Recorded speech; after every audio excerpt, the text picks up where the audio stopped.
Habari za wakati huu tena, mfuatiliaji wa Fupi Media, karibu tuangazie kile kilichojiri Mashariki ya Kati, na wakati huu tuelekee huko Israel. Waziri Mkuu wa Israel Benjamin Netanyahu amekubali kusitisha mapigano dhidi ya wapiganaji wa Hamas katika ukanda wa Gaza kwa kile alichodai kuwa kupisha mwezi mtukufu wa Ramadhani na Pasaka. Netanyahu ametoa kauli hiyo kufuatia ushauri uliopendekezwa na mwakilishi kutoka Marekani Bwana Steve Witkoff, ambaye ametoa pendekezo la kusitishwa kwa mapigano kupisha mwezi mtukufu wa Ramadhani pamoja na sikukuu ya Pasaka.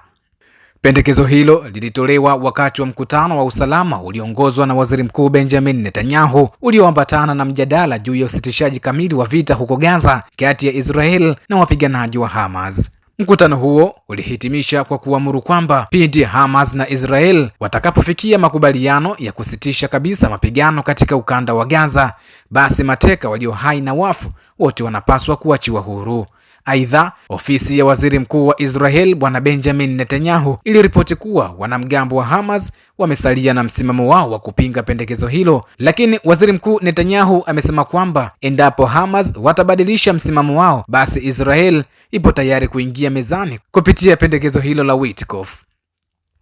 Hata hivyo, Israel imesema kwamba kugoma kwa Hamas kukubaliana na pendekezo hilo la Steve Witkoff halitazuia juhudi za Israel kushambulia sehemu yoyote wanayotaka. Wakijibu vitisho hivyo, wapiganaji wa Hamas wamesema kwamba kufuatia kipindi kifupi cha mazungumzo ya kusitisha vita baina yao na Israel umekuwa ni muda bora kwao, kwani umewapa nafasi ya kujiandaa kikamilifu kwa mapambano, na sasa wamesema kwamba wapo tayari kwa vita wakati wowote. Mtazamaji wa Fupi Media, hayo ni machache yaliyojiri wakati huu. Usisahau kusubscribe, kulike, kushare na kukomenti.